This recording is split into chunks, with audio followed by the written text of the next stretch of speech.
Cricket जगत आसला एक बड़ खबर। केएल राहुल भारतीय दल पर भल बैटिंग करिसेंती। प्रथम टेस्ट उद्घाटन दिन तृतीय अधिवेशन में वर्षा हेतु खेल बंद हो जाइथिला। एहा परे स्टंप अपसारण घोषणा हेबा परे टीम इंडिया स्कोर 8 विकेट पर 208 रन करिथिला। 70 रन इनिंग्स खेलिया परे केएल राहुल अपराजित रहिथिले। सिराज तांको सह क्रीज रे थिले। दक्षिण आफ्रिका विपक्ष प्रथम टेस्ट मैच रे टॉस हारिबा एवं प्रथम बैटिंग करिबा टीम इंडिया रो अवस्था बिगड़ी जाइथिला।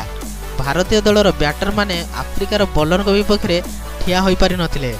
दक्षिण आफ्रिका नुआ बॉल सह टीम इंडिया को शक्त धक्का देइथिला। भारतीय अधिनायक रोहित शर्मा प्रथमे आउट होइथिले। रोहित शर्मा राबड़ार शिकार होइथिले। से व्यक्तिगत स्कोर रे 5 रन रे आउट होइथिले। यशस्वी जायसवाल भल खेलिथिले किंतु से मध्य चलीगले। तांकू 17 रन व्यक्तिगत स्कोर रे बर्गर आउट करथिले। गिल को बैट रो रन आशा करा जाउथला किंतु से निराश करथिले। सुमन गिल मात्र 2 रन रो व्यक्तिगत स्कोर सहित रही जाइथिले। टीम इंडिया मात्र 24 रन स्कोर करी 3टी विकेट हराइथिला।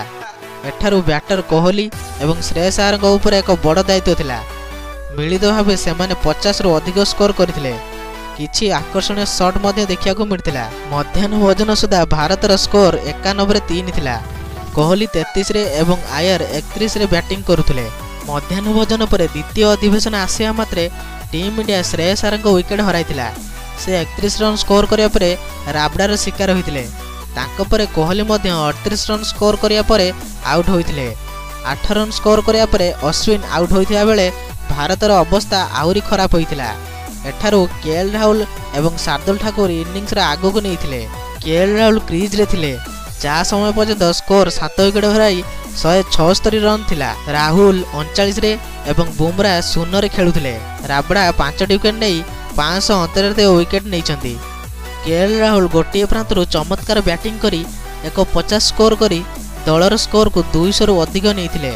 से 70 रन रे अपराजित रहिथिले। वर्षा हेतु नाटक बंद हेबा परे यह पुनर्बार आरंभ होई नथिला। राबड़ा को 5टी विकेट व्यतीत बर्गर 2टी विकेट नैथिले। तो यही क्रिकेटर अपडेट पाइबा आम चैनल को सब्सक्राइब कर दिंतु कारण यही प्रकार वीडियो आपण मैंने यही चैनल देखा पाइबे। तो रही नमस्कार।